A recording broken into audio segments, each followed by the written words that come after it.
Assalamu alaikum friends. Welcome to the Historicals. Today we will talk about the story of East India Company. آج ہم asset India company کی تاریخ کے بارے میں بات کریں گے.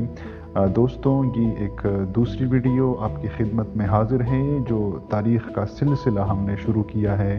بری صغیر کے تاریخی حقائق سے جو پردہ اٹھا رہے ہیں یہ اس سلسلے کی ایک کڑی ہے. Today we will talk about the story of East India Company, how East India Company became the emperor of India and 1757 کہ کیسے ایسٹ انڈیا کمپنی بری صغیر میں داخل ہوتی ہے, اس کی تاریخ کیا ہے, اس کے پیچھے حقائق کون سے ہیں اور کیسے یہ کمپنی اپنی حکومت بناتی ہے پورے بری صغیر میں, کیسے مقامی لوگوں کو غلام بناتی ہے اور کیسے یہاں کی تجارت پر اپنا اثر و رسوخ جما لیتے ہیں, یہاں کی تجارت کو کتنا نقصان پہنچاتے ہیں اور کس طرح کی لوٹ مار کرتے ہیں. According to the Britannica, East India Company is English trading company, was formally chartered by Royal Chartered and formed in 31st December 1600.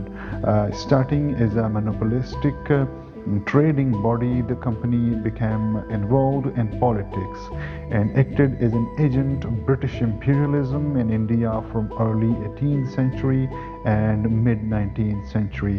This East India Company also acted to expand British influence in China in 19th century. آئیے دوستوں اردو میں اس کے بارے میں پڑھ لیتے ہیں. آغاز میں یہ کمپنی برطانیہ کی تجارت کو اسپین اور پرتگال میں پہنچانے کے لیے استعمال کیا گیا تھا. اسپین اور پرتگال جو ڈچ میں اپنی حکومت کے مدد سے جو تجارت وہاں پھیلا رہے تھے, انگلش کا, انگریزوں کا یا برطانیہ کا اس تجارت کے اوپر نظر تھا, وہ چاہتے تھے کہ اس تجارت میں حصہ حاصل کریں.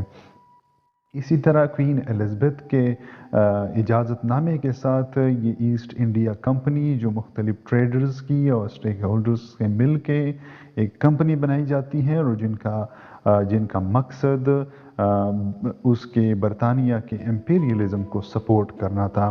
برطانیہ نے بعد میں اس تجارت پر قبضہ جما لیا تھا جو ڈچ میں اسپین اور پرتگالیوں نے اپنا وہاں پر اثر و رسوخ تھا اس کو کم کیا گیا اور وہاں برطانیہ نے تجارتی قبضہ کر لیا تھا. یہ کمپنی 1657 تک جوائنٹ اسٹاک ہی تھا, جہاں اسپین اور پرتگالیوں کے اثر و رسوخ کو 1612 میں ایسٹ انڈیا کمپنی نے شکست دی. وہاں پر ڈچ ایسٹ انڈیز کو بھی اپنا مخالف بنا لیا. 1612 میں کافی جدوجہد کے بعد پرتگالیوں کو تجارت کا ایشیا میں خاتمہ کیا گیا. ایشیا میں پرتگالی کافی سارے مغل کے دور میں کافی سارے یہاں پر ایکٹیو تھے, وہ پرتگالیوں کی تجارت پر قبضہ تھا اور کبھی بھی انگلینڈ یا برطانیہ کے جو تجارت کے لوگ تھے یا جو تجارتی وہاں پر یہ قسم کی ایسٹ انڈیا کمپنی کی جو مناپلی تھی وہ چاہتے تھے کہ انڈین جو مارکیٹ ہے وہاں تک اپنے رسائی حاصل کرے اور پرتگالیوں کو وہاں سے بھی نکال باہر کریں. اسی لیے انہوں نے مغلوں کے ساتھ تجارتی معاہدے کرنے کے لیے اپنے ولیم ہاکنز کو بھیجا. یہ 1608 کی بات ہے جب برطانیوں نے ولیم ہاکنز کو مغل بادشاہ جہانگیر کے دربار میں بھیجا اور کچھ تجارتی معاملات طے پا گئے. جہانگیر نے اس کمپنی کو اجازت دی کہ انڈیا کے مغربی کوسٹ پر اپنے کارخانے لگائے. یہی وقت تھا جب انہوں نے بری صغیر میں پہلی انٹری کی ایسٹ انڈیا کمپنی نے, اور جہانگیر بادشاہ نے جو مغل بادشاہ تھا اس وقت کا ان کو ایک سرکاری اجازت نامہ مل گیا. یہ بادشاہی اجازت نامہ تھا اور اس کے بعد انہوں نے کارخانے لگانا شروع کر دیے تھے اور اس کی طرف سے باقاعدہ تجارت کا آغاز کیا گیا. انڈیا میں باقاعدہ یہ تجارت جو تھی انہیں مقامی لوگوں کو مزدور بنایا, غلام بنایا, اور جو کہ کروڑوں کے تعداد میں یہ غلام اور مزدور بنے ایسٹ انڈیا کمپنی کی تجارت کے اور ان کو آگے ٹرانسپورٹ بھی کرتے گئے. The Mughal Emperor Aurangzeb issued a letter in Calcutta to permit the East India Company to continue duty-free trade and subcontinent. اور اورنگزیب بادشاہ نے کولکتہ میں ایک خط لکھا تھا، اور اس خط میں ان ایسٹ انڈیا کمپنی کو یہ حقوق دیے تھے کہ وہ بغیر کسی ٹیکس کے اپنے تجارت کو آگے بڑھا سکتے ہیں۔ The East India Company at the end can take control of Bengal in 1757۔ 1757 میں ہی جب اپنے قدم کافی انہوں نے یہاں پر جما لیے تھے، تو 1757 میں ہی انہوں نے بنگال پر قبضہ جمایا، اور چونکہ یہ ایک برٹش امپیریلزم کو بڑھانے کا ایک ایجنٹ کے طور پہ کام کر رہے تھے، اس کے جو سٹیک ہولڈرز تھے وہ تقریباً 42 یا 35 کے لگ بھگ تھے، اور جو بہت انفلوئنشلز تھے، اور وہ برٹش گورنمنٹ کے پالیسیز کو انفلوئنس کر سکتے تھے۔ اور برٹش جو کنٹرول ہے وہ کنٹرول ایسٹ انڈیا کمپنی پہ اتنا کوئی خاص نہیں تھا۔ ایسٹ انڈیا کمپنی اوائل میں کاٹن، ریشم، نمک اور مسالوں وغیرہ میں تجارت جاری رکھی۔ ایسٹ انڈیا کمپنی نے اس خطے میں جنوبی ایشیا اور ایشیا کی اگر بات کی جائے تو سب سے پہلے کاٹن، ریشم، نمک اور مسالوں کی تجارت جاری رکھی۔ رفتہ رفتہ ایسٹ انڈیا کمپنی نے اپنے تجارتی دائرے کو پورے ایشیا اور آس پاس تک، ایران، چین اور انڈونیشیا اور جتنا بھی یہ ایریا ہے اس کو کور کیا۔ یہاں کے مارکیٹوں میں، یہاں کی تجارتی منڈیوں میں اپنا اثر و رسوخ جمایا، اور جو تجارت تھا جنوبی ایشیا میں، جو تجارت تھا اس تجارت کو تو بالکل ہی انہوں نے اپنے ہاتھ میں لے لیا تھا۔ یہاں کے زراعت کے ساتھ بہت زیادہ لوگ منسلک تھے، اور زراعت ہی ایسٹ انڈیا کمپنی کی کمزوری تھی کہ انہوں نے ہندوستان میں زراعت کے شعبے کو اپنے ہاتھ میں رکھا، اور وہاں سے جو بھی چیز حاصل ہوتی تھی وہ پہلے ایسٹ انڈیا کمپنی کو اس کا فائدہ ہوتا تھا۔ 1620 میں پہلی بار ایسٹ انڈیا کمپنی نے غلاموں یا سلیوری کی بنیاد رکھی۔ یہ غلام ابتدا میں زیادہ تر افریقن تھے، اور یا ابتدا میں یہ ایشینز تھے، اور یہ ان ملکوں کو بھی منتقل کرتے تھے جہاں پر ایسٹ انڈیا کمپنی کے تجارتی مراکز یا کارخانے موجود تھے، ان کو یہ اسمگل کرتے تھے قسم کی۔ غلاموں سے کام لینا اور ان کی ترسیل 1730 اور 1750 تک بہت زیادہ عروج پر تھی۔ اس کے بعد 1770 میں یعنی 17 سے جو 18ویں صدی کے نصف کے بعد یہ جو تجارت تھی، غلاموں کی جو تجارت اس ٹائم کر رہے تھے، یہ ختم ہو گئی۔ 1750 کے بعد کاٹن کی تجارت ماند پڑ گئی، جبکہ چائے کی تجارت عروج پر پہنچ گئی۔ چائے زیادہ تر چین سے درآمد ہوتی تھی، افیون کے بدلے چائے چین سے منگوائی جاتی تھی۔ یہ بھی ایک بہت بڑا یہاں پر یہ ایک پوائنٹ ہے کہ چین کو افیون بیچ کر وہاں سے یہ چائے منگواتے تھے، چائے کی پتی منگواتے تھے۔ 1839 سے لے کر 1842 تک افیون کی جنگ یا افیون وار لڑی گئی، جس میں چین کو ہی شکست ہوئی، کیونکہ یہاں پر بہت زیادہ فوجی طاقت حاصل کر لی تھی ایسٹ انڈیا کمپنی نے، جس سے یہ جنگ میں چینیوں کو شکست ہوئی۔ اور اس کے بعد چین میں اور اس ایریا میں ایسٹ انڈیا کمپنی یا برطانیہ کی تجارت کو اور وسعت ملی، کم نہیں ہوئی۔ اس کی تجارت کے جو مراکز تھے اور اس تجارت کا جو دائرہ کار ہے وہ اس جنگ کے بعد اور بڑھ گیا۔ 1856 سے لے کر 1860 کے درمیان ایروز وار لڑی گئی، یا جس کو ہم تیر کے جنگ کہہ سکتے ہیں، یا تیر جنگ لڑی گئی، جس کے بعد یورپین ممالک کے لیے تجارت میں مزید آسانیاں پیدا کی گئیں۔ اس کمپنی نے جب 1757 میں بنگال پر اپنا تسلط قائم کیا تو اس وقت بھی اس کمپنی کو اندر سے اپنے جو شیئر ہولڈرز تھے اس کی مخالفت کا سامنا تھا۔ جس کے بعد برطانیہ کی حکومت کو ان معاملات میں حصہ لینا پڑا۔ اب ہم بات کریں گے کہ ایسٹ انڈیا کمپنی تو بری صغیر میں اپنے قدم انہوں نے جما لیے تھے، تو کیا یہاں سے ہی کچھ لوگوں نے مزاحمت کی تھی یا ان کو ایسے ہی آنے دیا تھا؟ لازمی بات ہے، یہاں پر مختلف قوم آباد تھے، مختلف مذاہب آباد تھے، کیا انہوں نے بالکل ہی کوئی مزاحمت ان کے سامنے پیش نہیں کی؟ اس پر بات کرتے ہیں۔ جو ایسٹ انڈیا کمپنی نے کروڑوں لوگوں کو غلام بنایا تھا، اس کے خلاف بھی نفرت بڑھ رہی تھی، جو کہ ایک الگ تاریخ ہے، جس پر ایک الگ موضوع ہے، جس پر ایک بہت بڑی بحث ہو سکتی ہے۔ 1757 میں پلاسی کے میدان میں رابرٹ کلائیو نے ایسٹ انڈیا کمپنی کے جو تھے انہیں سراج الدولہ کو اس کے وزیر میر جعفر کے ذریعے سے شکست دی۔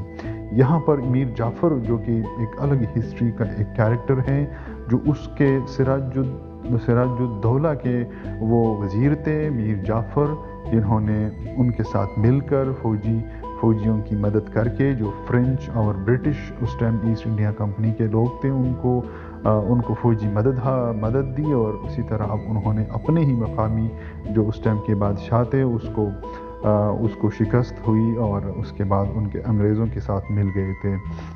شاہ عالم ثانی جو تھے، جو مغل بادشاہ تھے، انہوں نے 1764 میں کمپنی کے خلاف، ایسٹ انڈیا کمپنی کے خلاف بھرپور جنگ کیا، لیکن اس جنگ میں بھی ان کو شکست ہوئی، جو کہ یہ شکست اس لیے تھی کہ کچھ غدار آپس میں مل گئے تھے۔ کہیں پر افغانستان جس کا وجود نہیں تھا اس وقت، کہیں وہاں سے ان کو مدد ملتی تھی، جیسے کہ نادر شاہ نے حملہ کیا تھا، پنجاب پر قبضہ جما لیا تھا، اور اسی طرح ادھر سے کمزور تھے، کچھ مرہٹے تھے، کچھ مرہٹوں کی وجہ سے کمزور رہے۔ یہاں پر پنجاب میں رنجیت سنگھ نے کافی مزاحمت پیش کی، لیکن اس مزاحمت کے بدلے کوئی خاص کامیابی نہیں مل سکی۔ سب سے بڑا حصار جو تھا مزاحمت کا، وہ یقیناً ٹیپو سلطان ہی تھا۔ 1789 کی بات اگر کی جائے تو اس میں ٹیپو سلطان کو شکست ہوئی تھی۔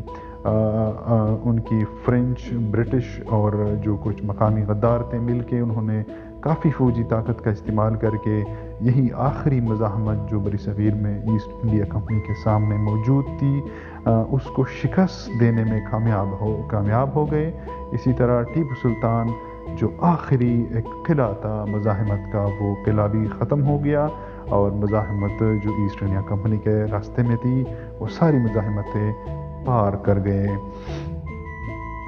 اس کے بعد ہم بات کرتے ہیں کہ یہ ان کا خاتمہ کیسے ہوتا ہے، ایسٹ انڈیا کمپنی کا ادھر سے خاتمہ کیسے ہوتا ہے۔ جب بنگال پر اور ساری جگہوں پر اپنا تسلط قائم کیا، تو یہ ان کے جو اسٹیک ہولڈرز تھے وہ اتنے انفلوئنشلز تھے، اتنا ان کے پاس اثر رسوخ تھا کہ وہ برطانیہ کی حکومت کی جو پالیسیز ہیں، ان پالیسیز کو یہ ان کو انفلوئنس کرتے تھے، ان پر اثر انداز ہوتے تھے۔ اسی چیز کے ڈر کی وجہ سے کچھ قوانین نافذ کیے گئے برٹش پارلیمنٹ کی طرف سے، اور جس میں ان جو اسٹیک ہولڈرز تھے ان کے مخالفت کا جو سامنا تھا، اس کے بعد برطانیہ حکومت کو ان معاملات میں حصہ لینا پڑا۔ جو اسٹیک ہولڈرز کے مسئلے چل رہے تھے اور کچھ ان کے برٹش حکومت کے ہاتھ سے باہر جا رہی تھی ایسٹ انڈیا کمپنی، تو ان معاملات کو روکنے کے لیے، ان کو کنٹرول کرنے کے لیے، چیلنج کرنے کے لیے برطانیہ کی حکومت کو ان معاملات میں کودنا پڑا، اور ریگولیٹنگ ایکٹ 1773 میں ریگولیٹنگ ایکٹ کے نام سے ایک ایکٹ نافذ کیا گیا، قانون پاس کیا گیا، جہاں پر، اور اس کے بعد انڈیا ایکٹ 1784 یعنی انڈیا ایکٹ 1784 نافذ کیا گیا۔ اس دونوں ایکٹ کے نافذ کرنے کے بعد سیاسی پالیسیوں کو برطانیہ کی حکومت کے دائرہ کار میں لانے کے لیے پارلیمنٹ کے ذریعے سے یہ قانون سازی کی گئی۔ ابھی اس کے بعد اس کے بعد سیاسی اور جو تجارتی پالیسیاں تھیں وہ تقریباً برٹش گورنمنٹ کے ہاتھ میں آ چکی تھیں. ایسٹ انڈیا کمپنی کا رول بہت کم مان پڑ رہا تھا اس ٹائم. 1813 میں اس کمپنی کی مونوپلی ختم ہوئی تھی جب یونائٹڈ کمپنی ان کے مخالفت میں لائی گئی برطانیہ کی طرف سے. یعنی یونائٹڈ کمپنی ایسٹ انڈیا جس کو ہم کہہ سکتے ہیں ان کو لانچ کیا گیا اور ان کے جس میں تجارت میں بہت سارے مارکیٹس میں اپنی مونوپلی انہوں نے قائم کی. تو اسی طرح 1813 میں اس کمپنی کی جو مونوپلی تھی وہ مونوپلی یا اثر و رسوخ کافی حد تک کم ہو گیا تھا اور تجارت میں بھی تجارتی اثر و رسوخ بھی کافی کم تھا. چونکہ تجارتی ختم ہو گیا تھا تو اس طرح سے جو سیاسی اثر و رسوخ ہے وہ بھی بتدریج کم ہو گیا تھا. ایسٹ انڈیا کمپنی کا سیاسی اور تجارتی اثر و رسوخ اب تو بالکل ختم تھا اور اب یہ کمپنی برٹش حکومت کے لیے صرف ایک سہولت کار کے جیسے خدمات انجام دے رہے تھے. جب ان کا سیاسی اور تجارتی اثر ہی ختم ہو گیا تو یہ کمپنی صرف مینیجنگ ایک قسم کی مینیجنگ کر رہے تھے, as a agent of managing تھے یہاں پر برٹش حکومت کے لیے ایک سہولت کار کے طور پہ کام کر رہے تھے. 1857 کی جنگی آزادی ایک بہت بڑا فیکٹر ہے ایسٹ انڈیا کمپنی کے خاتمے کی اگر بات کریں تو. یہ بغاوت یہ میوٹنی جو ہوئی تھی اس میوٹنی کا بیسک مقصد بھی فوج نے جو یہ میوٹنی سٹارٹ کی تھی اس کا بیسک مقصد ہی ایسٹ انڈیا کمپنی کے جو مظالم تھے جو نفرتیں یہاں پر بڑھ رہی تھی اس نفرتوں کی جو چنگاری تھی وہ 1857 میں جہاد کے ذریعے یا میوٹنی یا بغاوت کے ذریعے سے سامنے آئیں اور جو ایسٹ انڈیا کمپنی کے اختیارات تھے وہ اس کے بعد مکمل ختم کر دیے گئے. 1857 کی بغاوت کے بعد برطانوی حکومت نے ایسٹ انڈیا کمپنی کے جو اختیارات تھے ان کو مکمل طور پر ختم کیا اور بالآخر 1873 میں باقاعدہ طور پر ایسٹ انڈیا کمپنی کا وجود ختم ہو جاتا ہے. تو دوستوں یہاں پر ہم اس مختصر جو ہم تعارف کر رہے تھے اس کو ختم کر رہے ہیں کہ 1873 میں باقاعدہ طور پر یہ کمپنی ختم ہو جاتی ہے. اس کے بعد برطانوی حکومت جو ہے ان کے تسلط بر صغیر یا ہندوستان پہ قائم رہتا ہے 1947 تک اور ایسٹ انڈیا کمپنی کی جو اثر ہے وہ مکمل طور پہ ختم ہو جاتا ہے. یہ تقریباً 19ویں صدی کے اب آخر کی بات ہے کہ جب یہ ایسٹ انڈیا کمپنی کے اثرات ختم ہوتے ہیں اور 19ویں صدی میں برطانیہ کی حکومت کی راج جو ہے برطانوی راج وہ قائم کیا جاتا ہے اور وہ اس برطانیہ راج کو مزید سپورٹ یہاں کے مقامی لوگوں کی طرف سے حاصل ہے. دوستوں یہی سب کچھ آپ کو بتانے کا مقصد تاریخ کے جو چند حقائق ہیں وہ سامنے لانا ہے, وہ آپ کے سماعتوں کے نظر کرنا ہے. اگر کچھ غلطی ہوتی ہے تاریخ میں پڑھنے میں اسپیلنگز میں تو اس کے لیے معذرت چاہتے ہیں. آپ دوست ہمارے آئیں اس چینل پہ مختلف ویڈیوز کو دیکھیں, اس سے آپ کو معلومات میں اضافہ ہوگا. آپ دوستوں سے گزارش ہے کہ اگر آپ اس چینل پہ نئے ہیں تو اس کو سبسکرائب کریں اور بیل آئیکن کو دبائیں. اگر آپ کو ہماری ویڈیوز پسند ہیں تو ہمارے پلے لسٹ ضرور وزٹ کریں. بہت شکریہ. اللہ حافظ.